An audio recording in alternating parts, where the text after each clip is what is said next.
పిల్లలకు ఒకసారి ఇది ట్రై చేసి చూడండి. పిల్లల్లో వచ్చే మార్పులను మీరే గమనిస్తారు. పిల్లలు చాలా చురుకుగా ఉంటారు. మెదడు చాలా బాగా పనిచేస్తుంది. పిల్లల ఎదుగుదలకు ఇది మంచి చిట్కా అని చెప్పాలి. ముందుగా పెసరపప్పుని కడిగి ఆరబెట్టేసుకోవాలి. అందులో 6 బాదం పప్పులు, 5 జీడిపప్పులు అయితే వేసుకున్నాను. వాటిని ఒక మూకిట్లో వేసి స్టవ్ ఆన్ చేసి వాటిని సిమ్లో పెట్టుకోవాలి. సిమ్లో పెట్టుకున్నాక వాటిని ఎప్పటికప్పుడు తిప్పుకుంటూ ఉండాలి. అలా తిప్పుకోవడం వల్ల వాటికి ఉన్న వాటర్ మొత్తం లాగేసి మనం పొడి చేసినప్పుడు బాగా మెత్తగా పౌడర్ అయితే అవుతుంది. అలాగా మెరూన్ కలర్లోకి వచ్చేదాకా మనమైతే తిప్పుకుంటూ ఉండాలి. అలా కలుపుతూ ఉన్నప్పుడు మనకు స్మెల్ కూడా వస్తుందండి. ఆ స్మెల్ రావడం బట్టి మనం ఆఫ్ చేసుకుని దాన్ని ఒక ప్లేట్లోకి వేసుకుని అవి చల్లారిన దాకా మనం ఫ్యాన్ గాల్లో అయితే పెట్టేసుకోవాలి. ఫ్యాన్ గాల్లోకి పెట్టేసుకున్నాక మనం ఏం చేయాలంటే దాన్ని మిక్సీ అనేది పట్టుకోవాలి.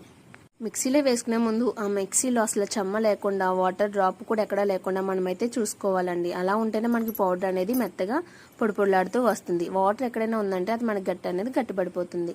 చెమ్మ లేకుండా చూసి దాన్ని మిక్సీ జార్లోకి మనమైతే వేసేసుకోవాలండి. మనం తయారు చేసుకుని పెట్టుకున్న దాన్ని వేసేసుకున్నాక అది బాగా మెత్తగా అయ్యేదాకా మనమైతే మిక్సీ ఆడేయాలి. చూడండి ఎంత మెత్తగా పౌడర్ కింద అయిందో.